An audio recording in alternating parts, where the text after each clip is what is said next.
Hello everyone, welcome to the lessons from the screen. This is Yash, with me is Sagar Chettipally.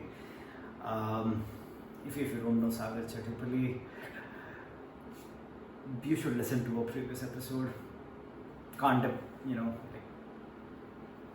what I'm saying. Yeah. Anyway, today we're gonna talk about the Oscar-nominated, absolutely mind-blowing, surprisingly very famous movie, Don't Look Up. The reason I say surprisingly famous is because I thought this was like, a movie on a serious topic, which a lot of people would not like, because a lot of people don't like serious movies. But somehow this is becoming a part of the pop culture. People are loving this movie for some reason. I don't agree with the fact that people don't like serious movies. I think people like serious movies, especially if they, if they confront like topics that everybody is collectively denying. If you talk something like that with people, then obviously you will get an audience. Okay. Like, look at our comedians themselves. Like, True that. Anyway, Don't Look Up. How much would you rate the movie out of 10? I think I would give it an 8. Yeah. Okay, that's a very high score. Now that I think about it, Don't Look Up, I think I'll give it 9, maybe, 9, why not 10 is because, of course, it's a movie, it took quite some creative liberties. And, but 9 because they have taken a very strong, very, a difficult topic for people to comprehend, like the end of the world. It's as strong as it, gets. And they've really bottled it into a package which is easy for people to digest, people to understand. It's a very easy packaging for something that is very difficult, which is a challenging thing to do as a filmmaker, right? So I think I'll give it a 9, a sharp 9 out of 10. So you tell us what's your summary, what's like your takeaway, from the movie? Takeaway, see, like, I understand, like, the director definitely has something to say, right? And see, comedy has always been a space where it gives you that ease and freedom to talk about difficult stuff. Right. And he did a great job, man. He summarized the world as he sees it is today. And also, it's not like he's like presenting his opinion ki the world is like this. It's like, I think the world is like this. It's not कि यार ऐसा ही है, सब यही बोलते हैं. He's not, what do you say, shoving his opinion into down anybody's throat. Yeah. He's just showing कि I think this is where we are at right now. Yeah. And given the current world, the pandemic, the COVID pandemic, isn't this very apt? Yeah, pretty much. Like, the timing couldn't have been better. Yeah. Because of the COVID. Just couldn't have been better. I think that man was sitting at home during COVID, like, यार क्या जिंदगी चल रहा है, दुनिया किधर चली गई, and like, fuck, that's a good premise to talk about. And this whole shit where there's a part of the movie where there's a whole group. Spoilers ahead, by the way, if you haven't realized. Yeah, like that's a given. Yeah. Like common sense, bro. But anyway, even we are pretty much late with this podcast. Like, it's that film fashionably late. Yeah, that film has been out by this time, and I think for a very long time. I watched it in around Christmas. Yeah, I think that's when it came out. Yeah. I I saw it during its release within a week. So anyway, so there is this part in the movie where there is a whole group of people who are like, look up. You can see the meteor, and there's this other whole group and the whole political agenda around don't look up, and that's what happened with masks, right? There were people who were scientists and doctors and educated folks who were like, you should wear a mask. Masks can save lives, and then there were these people who, I don't want to be derogatory, but were followers of a certain orange-haired piece of shit. But I don't want to be derogatory. Just people who were followers of this guy, and they were like, oh, don't wear masks, it's my freedom. And I don't know, I'm not qualified, apt enough to talk about masks and their effectiveness. I'm not a doctor. I used to sleep in my biology classes in the school, let's be honest. But we have clearly, there are doctors and scientists who are saying that masks work, who have said masks work. So if me, Yash, who used to sleep in biology classes, I should listen to them, right? Like if you have a broken arm and you go to a doctor and the doctor says, we'll need to give you this injection, you don't ask him what is in the injection, why are you giving this to me, it's my freedom to not take the... Like if you have an accident and you have a broken arm, and if you are somebody who says, no, it's my freedom to not take the injection, but the only difference is a broken arm affects you, because you have a broken arm doesn't give me a broken arm. But when you have COVID and you don't wear a mask, you can give me COVID. There's a difference, right? It's not just your freedom or your choice that is at stake, but it is also your personal sacrifice that you have to make of wearing a mask to enable a bigger freedom of the society, or collective freedom of us being this pandemic being over and we being able to go back to schools and malls and colleges and offices and carry on the life the way we used to pre-COVID. It's like like how our freedom fighters, our forefathers, probably had the freedom to not be freedom fighters, had the choice to I don't know, go and work with whatever the slave camps that Britishers used to have in India, or whatever they used to make us do. And they didn't. They choose to fight for the independence. They sacrificed that so that you and me can sit here and do this podcast. India can be a free country. We are not slaves to the British or the French or the Portuguese or different colonial powers that came to India. So it's like I don't get it, man. Like which part of that is so difficult to understand? And the same thing happens in the movie, right? Like they are like, look up, don't look up. It's like, bro, there's a fucking meteor. It's gonna kill all of us, regardless you look up or not. There's a virus on the loose which is gonna kill all of us. You can, fight all day about you should wear masks or you should not wear masks. It's like everything, how, in this world, everything gets politicized. Everything has a scientific approach and a political approach. Somebody doing this because they studied about it, they spent a lifetime working on it, and somebody because they want your votes.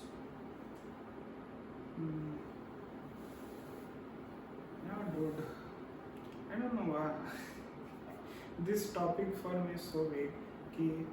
I think it's common sense, right? Like wear a mask. It will save you, dude. It's not a point of discussion. It's a point of fact. Masks will save you. The point now, coming to your point about politicizing this thing, I would say is that the problem is not like people are ignorant, like it's not that people are ignorant. I think the people are ignorant to the fact that they don't want to be educated. Educated not in the sense कि यार मैं पढ़ाई वढ़ाई. I'm saying कि if you are someone who is not willing to wear a mask and you strongly believe it, like most of the times these are the people who will not even indulge in a conversation like what to hear what I have to say. Like I am here to tell you, like, dude, must work. Okay, and even if it doesn't work, please wear it. It won't make a difference in your life if you are inhaling the same amount of oxygen, right? Yeah, just wear it, even if you don't believe it. Like, I'm saying this, the person whom I will say this to, if he is an anti-mask or anti-vaccination or fan of the certain orange-haired particle of human feces. Yeah, like it's not even like orange-haired. I don't know that orange-haired guy like strongly believes this or not, but he's just using that like that thing about people against themselves. Exactly. Like, dude, he used to be the president of the world's richest country, most powerful country, etc. Like a very technologically advanced country that has a lot of resources at the disposal to save its president, to save its leader, right? So he got COVID, he got some of the best treatment in the world, the best medication in the world, the best medical attention in the world, and he walked out of the hospital as if nothing happened. You, the last time unless and until your name is Joe Biden right now at the time of recording, you are not the president of USA, right? You will most probably not be able to afford the same kind of medical attention and medication and everything that Donald Trump got. Unless and until you are Jeff Bezos or Elon Musk or Bill Gates or any of those people, you will not be able to afford it. It's that clean and simple, right? So if you get COVID, your chances of survival are not probably going to be as good. Like, you may be gifted more than Donald Trump was. You may have a better immune system, but you may not get the same kind of medical attention. Yeah, it's just like that, dude. That's the thing you need to understand about most politicians and billionaires. Before you blindly start supporting somebody, anyone, it's not like I have something against Trump, anybody, just be it in whichever country you're from, right? Most of these politicians have access, or these billionaires have access to better healthcare, better medication than you or me, than the man to man. And when shit goes south, the common man is the one who suffers more, right? Like these, even at the end of this movie, major fucking spoiler, everybody dies. Not everybody dies. That rich asshole guy, he survives, and the president, that lady, she survives. Again, the creme de la crops survive. You, me, the common man, the scientist who found the asteroid, they all die. Which is a very sad, stark reminder of how the truth is. When really shit goes south, it's you and me, the common people, who really suffer. These politicians have an escape plan. They don't have an escape plan, they have people who are whose literal jobs are to make escape plans for them. Yeah? It's important to remember that before you buy into anything blindly. I won't say like they blindly following. It's the lack of education, I would say. The lack of open-mindedness, rather. Yeah. It's the willingness to question. It's not important exactly. It's like they just. It comes from a place of generation, dude. You don't one doesn't get up and starts blindly believing him or believing someone. Anyone. It comes from a place where someone is constantly repeating you that this is the way, or this is the thing you're supposed to believe in, and that's how it starts. I think, at least I haven't seen anyone who just blindly gets up, sits in front of the TV.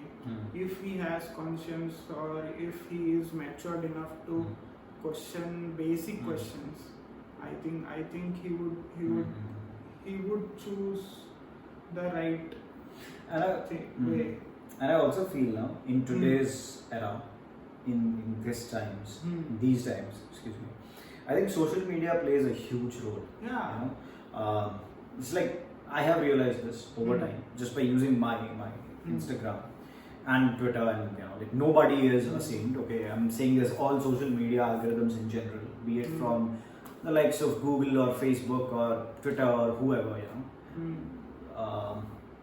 See, these algorithms are designed to keep you on their platform, right? Like Instagram or Facebook or YouTube or TikTok. Everybody wants your time. They are competing. See, these apps are free essentially. The way they make any money is by selling you ads, and the way they can sell you ads, they can make a lot of money is by selling you appropriate ads, right? Like you or me, people of our generation, we don't look at the billboards or we don't look at the TV because these advertisements are shit. As in, not like they are awful, as in they are not targeted. Like you see a billboard about a house. I'm 26. I'm not interested in buying a house right now. I'm not looking for a house. Yeah, an advertisement for a MacBook. Yeah, that's something I can get into. Okay. An advertisement for, I don't know, coffee, ice cream. You can look at that. Let's stay on what you said. Oh no, so what happens? Social media ads, because every kind of ad has a different agenda. It's not about. So anyway, what happens is, these algorithms, they want to keep you hooked. They want to suck in your time. And forward, one of the simplest ways to keep you hooked is by keep showing you things that you like. Keep showing you ideas that you believe in. So if I am, let's say, somebody who likes Lewis Hamilton, okay, they will, social media wants to keep showing me posts and advertisements which are related to Mercedes, which are related to Lewis Hamilton, On the flip side, you can be a fan of Max Verstappen. So now the algorithm wants to keep showing you advertisements and content related to Red Bull and to Max Verstappen.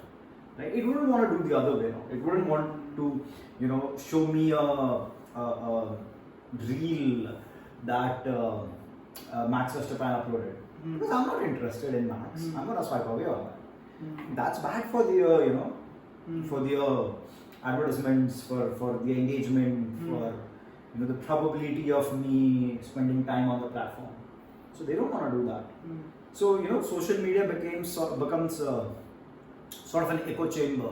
If I believe in Lewis Hamilton or masks or vaccines, I will only get, I'll only be served content and advertisement and stuff which supports my viewpoint, right? So I never actually get to hear the opinion of an anti-vaccine person. Not that I'm an anti-vaccine person, but I feel, when we take a decision, we should know both the sides fairly well. Maybe not perfectly well, but fairly well, right? And that never happens. And it's the other way around as well, right? An anti-vaxxer doesn't get served content which shows the importance or the effectiveness of the vaccine. So they never get to question. So as a society, we are only getting more and more secluded and arrogant and full of our own stuff, our own ideas, our own ideology. We are never getting to hear the other person's ideology. We are never getting to see the other side of the coin. Well, that's the point, right? What I would say is that you can't just sit there and wait that the other side, that person will come and tell you, right? It comes from a place of curiosity because someone has conscience, because you saying I would like to hear. So you will go and search for. So what happens is, because you want to know the other side of the story. No, I'll tell you what happens on social media. See, we all interact. Social media has become our primary source of interaction with the society out there. Right? We don't really go and meet people anymore the way we used to. And because of that, what happens is when you only see, you open a certain social media called Footbook. And Footbook only shows you, let's say, posts from your 5 other friends who are also anti-vaxxers like you are, or who are also Max Verstappen fans like you are.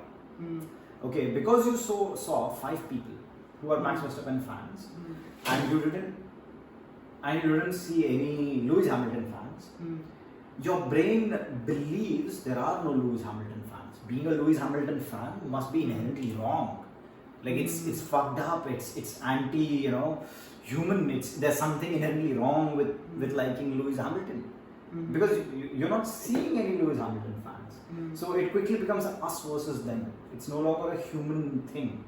There is no longer a grey area. There's no longer believing that I accept you, though you may not. We may watch a Formula One race together.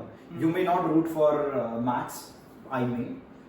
Lewis wins, you will be happy, I'll be sad. But hey, I think we're still buddies, bro.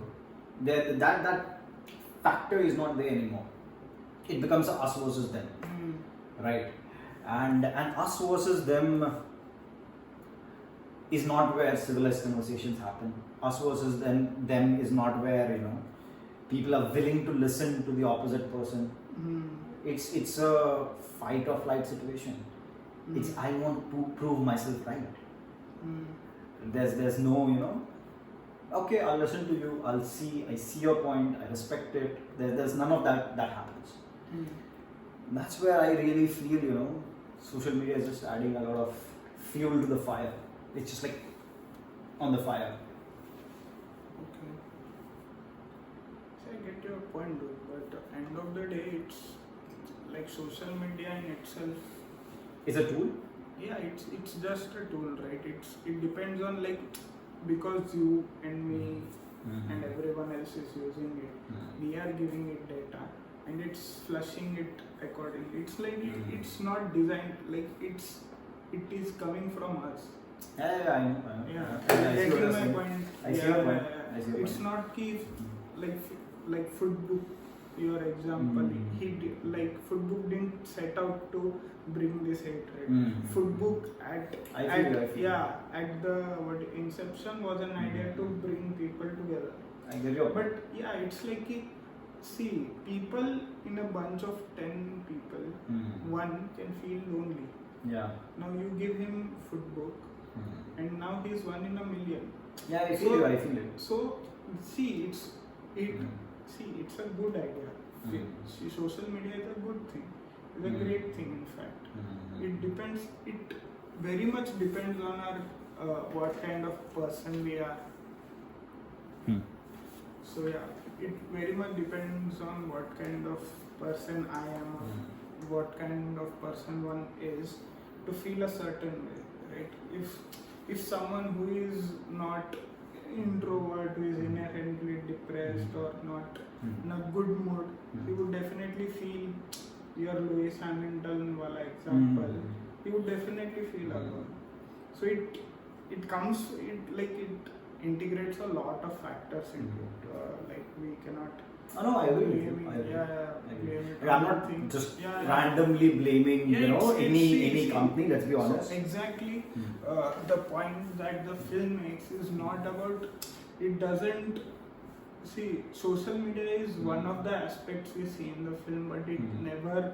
What do you say? I think social media I think social media isn't shown enough in the movie. I feel like that. No, but that's a good thing, because it's not about take out social media from here. That point, it's about people reacting that way. It's not people collectively believing don't look up. People collectively saying there's a person guiding people to do the wrong thing. It comes from our choices. It's come even if you feed me wrong information, if you come and say me ki cats have wings and you constantly repeat it to me, I having a conscience, I having my own thought, I will say no dude, cats don't have wings. I know for a fact, or else if I am in doubt, I'll take the liberty, go online and check if cats have wings or not. But that's the thing, it's how you think it, it drops down to that. If I tell you and you blindly believe, then that's the point. Anti-vaxxers, anti-masks, anything anti-people, it comes from there. It's how your belief system is built. I think it's a bit of both. It's a bit of both. I don't think social media is completely responsible. Yeah, obviously. But I don't think it's completely in the clean either. Yeah, exactly. Okay. I'm not, okay. Exploiting people's emotions and their reaction to things so that you can sell them ads. That's just modern day slavery. It's you cannot, you can't be like, oh yeah, this is the business model. But then it's a shit business model. Right? It's a business model that exploits people's, reaction to certain things. So it's not, I'm not saying social media is 100% responsible, but it's not in 100% clean either. There are a lot of things that like social media is not doing right. I agree with you. Yeah. Again, is there a solution to it? No. The only solution it can be is to moderate your use of social media. That's the only way. Exactly. That's the only way. There is no way you can control social media. I think it's very important. Yeah. And I think they should be taught in schools. Yeah. Especially to the kids of this generation. Like they have an Instagram account and a TikTok account before, they have a driver's license. These days, your pets have Instagram account. Yeah, exactly. In a world like this, I think it's important we teach kids from school itself that, social media is cool. It's actually a huge feat of, of engineering, of science. It's an incredible thing that man has achieved. Humans have achieved, I'm sorry. That is social media. But it's also important. It cannot replace going out and meeting friends in person and actually having, conversations face to face with a person or with a group.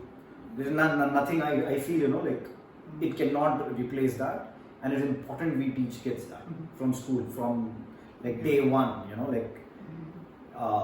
the number of likes if my pet gets more likes than your pet on Instagram doesn't make my pet better than your pet. Like I'm saying, your pets don't care, they don't understand social media.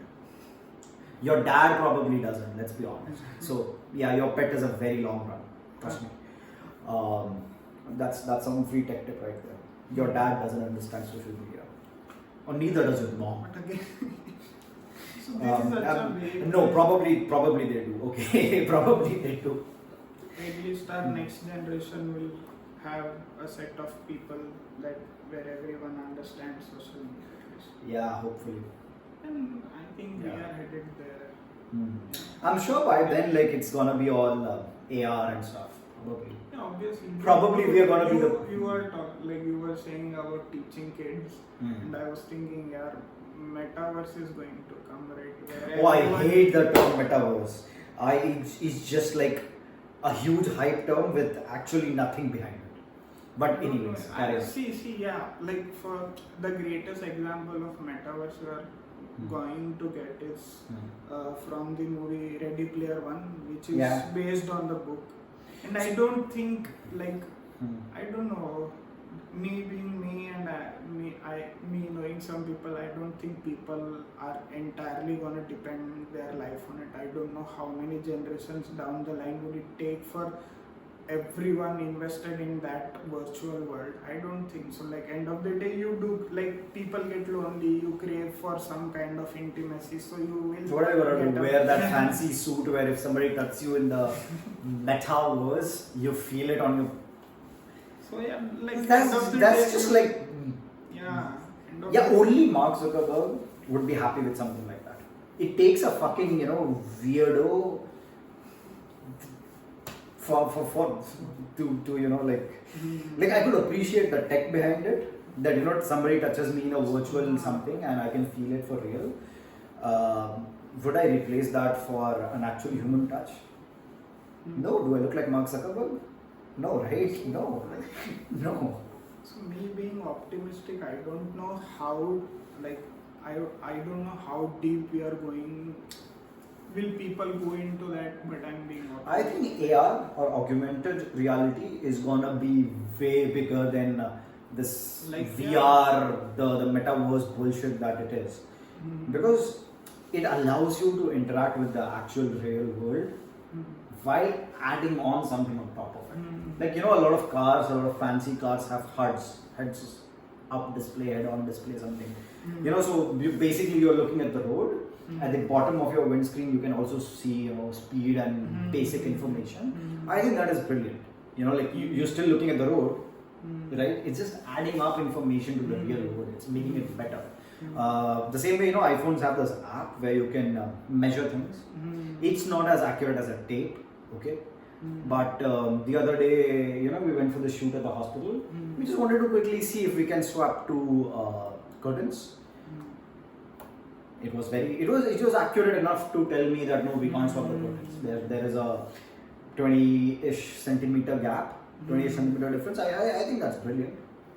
You know, like without taking the curtains down, we could do that. Yeah, I think that's why you know, I think AR is gonna be much bigger than VR. But yeah, coming back to the movie. Yeah, coming back. I really liked, you know, in the starting there's this quote, "I want to die peacefully in my sleep like my grandfather." I felt that was a very deep quote. Actually, I paused, you know, introspected for a while, and I was like, yeah, man, that's such, because, you know, my Masi is suffering from cancer right now, and I take her to hospitals, visits, radiation, etc. And you know, I've felt how painful that is, and how, you know, just like your whole life is on pause so that you can have a life. Like, you know, it's I don't know. It's something I've been thinking. You know, all the time you sit in a hospital, you're all the time in the world. And the certain hospital where she goes, there's no phone network. So you know, you can't listen to a podcast. You can't listen to, only if you have like music downloaded before you went. You can, which I don't. So yeah, there's all the time in the world. You know, introspect and think, and you know, I've been thinking, yeah, that's clearly not how I want to die with you know, like 20 machines strapped next to me in a hospital going beep beep beep. That's just not fun. And then, you know, the second half of the quote comes, not screaming like his passengers, and I was like, clever one. And I was like, Salah, itna introspection karne ke baad, this was a joke. There's a joke in there. But yeah, that I think also sets up the tone for the whole movie. Like, the movie has a serious introspecting part, but it's gonna make you laugh after it. I think it's really amazing. And I couldn't understand why is the president a female in this movie? Because like US has never had a female president. So why exactly? And is it just me, or does this character really are they trying to show Hillary Clinton? It seems like they are. Because in the recent history, if I'm not wrong, she ran for the president, and in the recent history, if I'm not wrong, she's the only one who has run for president. I don't think only female. Yeah. In a long while. There's been other female, but in a while, she's been the only female who's run for president. See, what else? I don't think so. The director was trying to be specific or pinpoint anyone. He was just showing where people are at, right? So if I think I haven't thought on that thought ki, why is the president a female in this film?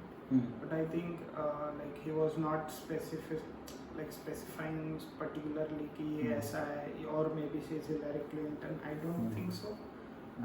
But yeah, in a hindsight, she did represent like most of the politicians. So I didn't understand that why is it a female? Because again, US hasn't had a female politician. Yeah. A female president.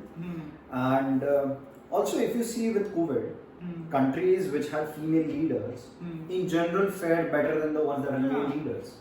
So like if US had a female president when a meteor strikes, possibly she would do better than male presidents. Educated guess. I'm not like not done a research on it, but an educated guess given the COVID situation. I don't know, maybe he just wanted Meryl Streep in his movie. He could have made her a lot of things, not being the president. He's just shown her to be an absolute douchebag. She's just a very easy to hate character from the start. From the minute she's introduced, it's just like, please come hate me. I thought she was very funny too. Like funny in a way, like she's a politician, but at the end of the film, she actually forgets to take her son with her to another planet. She fucking forgets, and she's like, wait a second, oh fuck, I forgot my son there. Yeah. So I thought she was It's a okay. funny character, yeah. It's okay. I think he also kind of earned it. Yeah. He's also been a douchebag. Yeah, he's not particularly a great guy. But then he's Jonah Hill, bro. Jonah Hill is a great guy. Yeah, like dude, what an What a fucking amazing guy, dude. Like, yeah, even in this movie, what a great be it in guy. this movie, be it in Wolf of the Wall Street, He's amazing. he's in his own world. He's fucking amazing. It's non-negotiable. He is fucking amazing. That's non-negotiable. He's just having fun. He just dude, the amount of fun he is having. like the amount of improvisations that were there in this film. It's not like it is.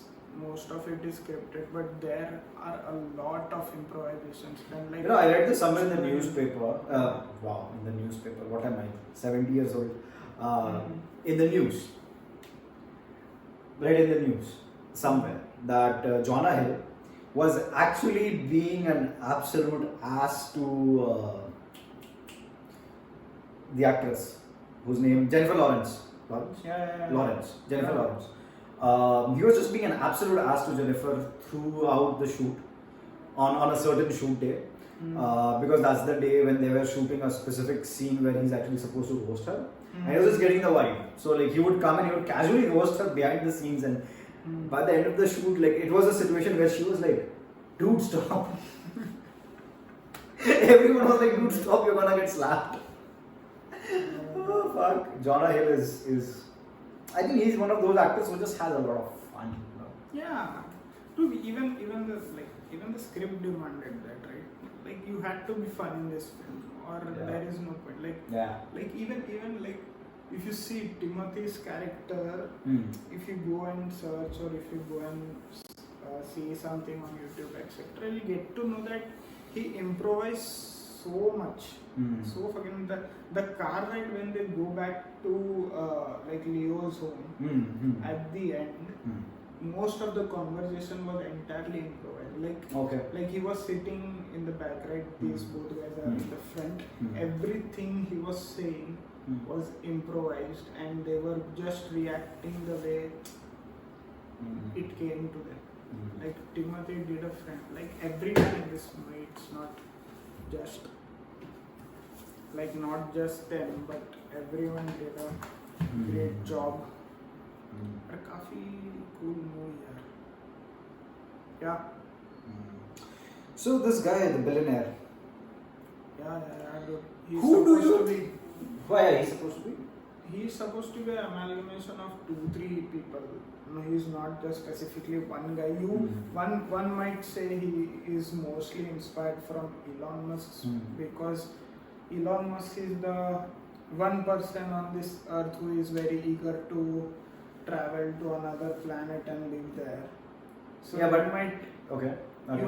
might take that that billionaire scientist to be directly inspired by Elon Musk, but it's not just Elon Musk. There are 2-3 other people who took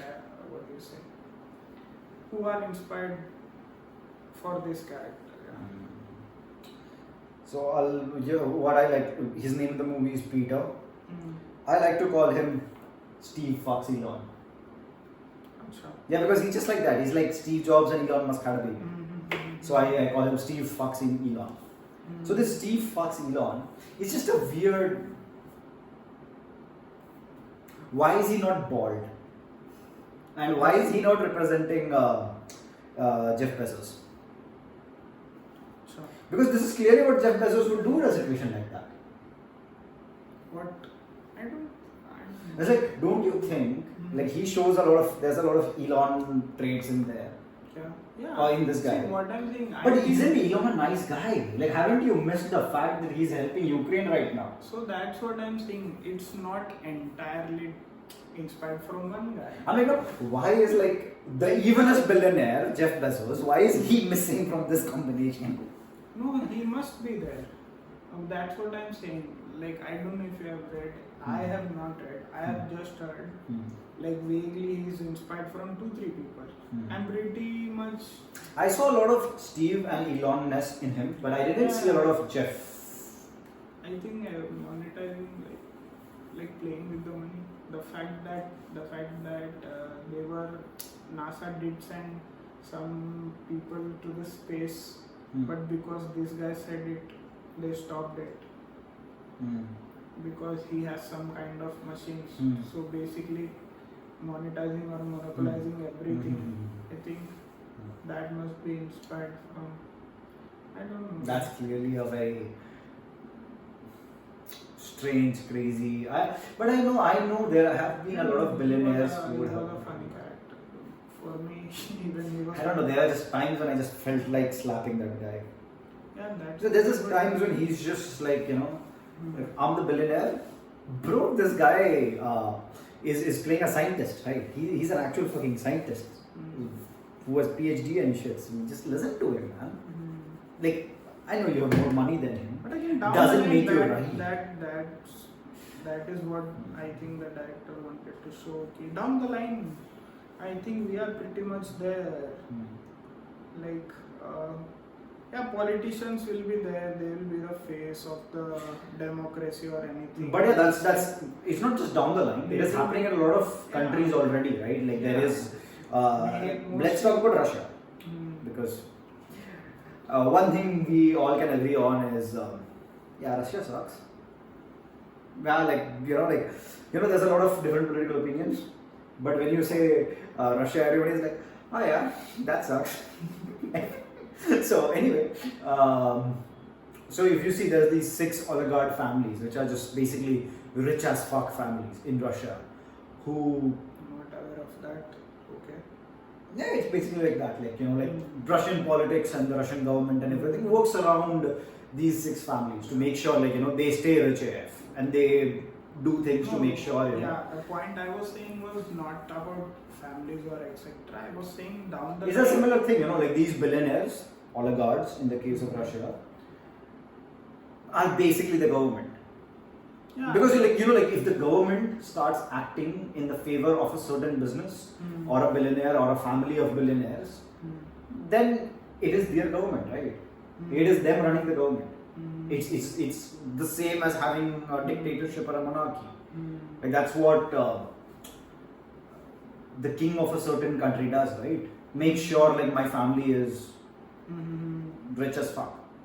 So if a government starts doing it for somebody else's family, it's essentially the same thing. Yeah. In my opinion, not a fucking political scientist. Thank you. Lots of disclaimer in this podcast. It's a very edgy podcast. You can call it edgy. Talking about edgy things, did you notice the phone this Steve Fox Elon guy launches? Also Elon Musk. Please, yeah, I'm a fan. Don't sue me. Anyway, so this phone that this Steve Fox Elon guy launches, it looks like the red hydrogen one. Do you know what is the red hydrogen one? Hence the laptop. It's an old laptop. Give me a second. Isn't this that phone? Isn't doesn't this look like the phone the Steve Fox Elon guy launches in the movie? Isn't this? It does look inspired. You see these. It has these. Yeah. So for our podcast viewers on YouTube, in the video version of the podcast, which exists on YouTube, I'll put the image so you can have a look. For the audio listeners, you know what the phone looked like. It's a very peculiar design because there is very few other phones that look like this. I don't think there's any other phone that looks like this. Most modern phones are a slab of glass and some sort of a metal, aluminum or stainless steel or something. And this is plastic. This is actually metal, aluminum, but it's a very weird. It doesn't have glass on the back. It's a very chunky. It's very. I don't know what happened there. I would actually love to know what happened there. How did this design make up in that phone in the movie? So Red is the camera company. Right? They launched this phone. It was an absolute flop. It was a complete disaster. Only launched one model. Discontinued it very quickly. Everybody said this phone is a lost potential. It's a lost cause. Every reviewer said, nah, never buy this with my own money. Wouldn't recommend anybody to buy this. So I don't know what happened. Did Red just was like phone तो बिक नहीं रहा है, rights बेच देते हैं, थोड़ा पैसा आ जाएगा. Is that what happened? Or did the director was the director just like, let's use this phone because the company has Red is not gonna come back and sue us because it's probably not gonna be worth the lawyer's fees, so let's use this phone. Very curious what happened. How did they use this? And it's a very peculiar phone, like 3 people have ever heard it. They probably sold like 5 models, 4 of which were actually sent to reviewers like NKBHD. I probably think they couldn't use the other designs because like maybe Everything is so similar. Yeah, it's not about similar. Like, do you want to see an iPhone in his hand? Then like in the negative. Then Apple would come and sue. Yeah, exactly. So they went with an entirely different design, maybe which was pretty much inspired by this phone. Maybe. It's clearly just copying. Somebody saw this phone and was like, yeah, we should use this. Like, dude, yeah, like these are filmmakers, right? Camera stuff and shit. Tech. Yeah. People know. So probably. Yeah.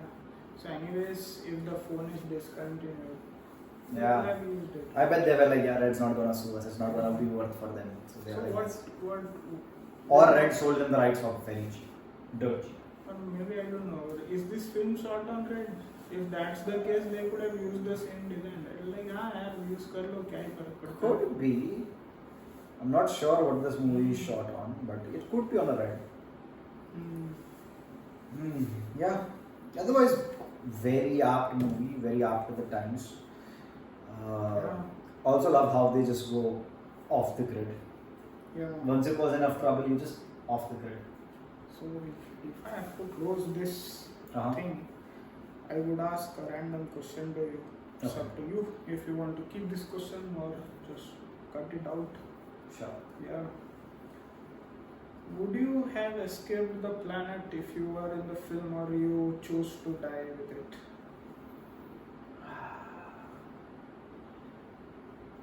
I don't see why I would choose to die with it. Why would you choose to die? If given an opportunity, I can. Let's say I was, called by the president lady and be like, hey, Yash, wanna come on board my, I don't know, the thing that goes to space? I'm like, fuck yeah, bro. Fuck yeah. But why would you want to stay back? Okay. What would you have now? Would you want to stay back or would you want to go? I don't know, yaar, the kind of person I am and the kind of like how you remember, right, 2012. Oh yeah. The time when the world was supposed to end. Yeah, the movie specifically. You know Yeah, how the chaotic it was when Mm. people wanted to escape from Mm. everywhere. Even for that instance, take Titanic for an example, when everyone was going to die, sinking, and the boats were limited, how people were, it was pretty chaotic. And me being me, I think I'm a pretty chill guy, and I would like, yaar jana do yaar, chalega. I'll stay back and I'll probably die. I'll be like that couple who chose to die in that Titanic. Which couple? You don't remember the film? There is this old couple who are still in their room, sleeping on the bed, holding each other, and the water is filling in the room slowly. And they just choose to die. Like, yeah, okay, क्या है, जी लिया जितना जी लिया, अभी और जी के क्या ही करेंगे. So yeah, they choose. No, actually, Leo's character. Yeah, by the end, like it's how Leo says. Like, I'm all up for exploring here. I do want to know what's outside the planet. Is there any other kind of life? There is that curiosity in me. But again, I exactly don't remember the lines. But Leo says, right, the last line, we did have it all, didn't we? I think he says that. Yeah. And like in that point, like whatever he had, he was content with it. And by that point, I think I'll be content too. Whatever I had it. Because I'm still living that way. I'm doing something that I like, and I'm trying to. So I feel Leo's response is what would be my response. Like he gave it a fighting chance. Yeah. He tried to educate everyone. He tried to save as many people as possible. He tried his best.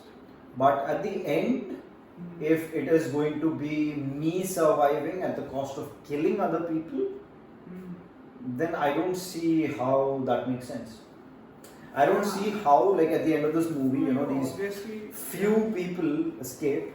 Exactly. I don't see how they are going to be able to sustain themselves anyways. I would fucking stay back and... Like human survival, we are a social animal. We thrive with the society, I was just seeing this afternoon a video about all the sanctions different countries have put on Russia. There's a war going on between Ukraine and Russia. I hope by the time this podcast comes out, that war is over. And it hasn't, bubbled into a fucking world war, which it completely can if we have learned anything from, the last 2 years. In the last 2 years, what I've learned? If shit can go south, it will go south. Obviously. It's like, oh, you think this shit would never happen because it's so stupid? Think again. But anyway, so I feel, I was just watching this video on the sanctions that the world has put, and I realized that, one of the sanctions is that they cannot have silicon chips, they cannot have processors, like the ones in the iPhone or in the computer or anything, And the thing is, and in this video, this guy was explaining that how it's not only about, your Intel and i5 and whatever, it's also about, sometimes a country, as a country, you need very specific chips to do very specific things like, mine metals, purify petrol and diesel from crude oil and, control the grid and all these complex things.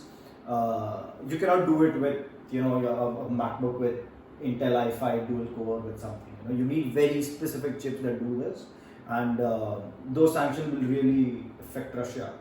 And in this case, that just led me to think that the modern processors, the silicons that control the electric grid and cars and signals and everything in the world, they have been a result of this unparalleled, completely unexpected, huge chunk of peace that has followed the Second World War and the Cold War. For the last 70 or so years. That is what has led to technological advances like this.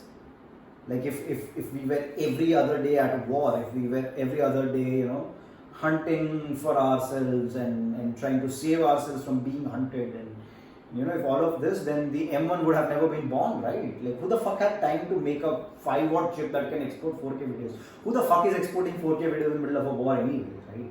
Like, our profession wouldn't exist if we were still in the middle of a fucking war, because then the iPhone wouldn't have been made, and then smartphones wouldn't be there, and the internet as we know it wouldn't be there. It would be probably a military tool for talking to, I don't know, your spies in some other country. It wouldn't be a tool for making movies. So for where we are as humans, the whole society and peace is so important, right? Like, you think if 5 people, the president of whatever your favorite country is and his family and whatever, like these 20, 30, whatever important people, they sit in a spacecraft, they go to a different planet, that will not, they will live, but that will not be humanity the same way we have on Earth. Obviously. Because humanity comes from, the whole society, the huge crowd of people around us, it's very important. It's very important. 5 people make humanity not.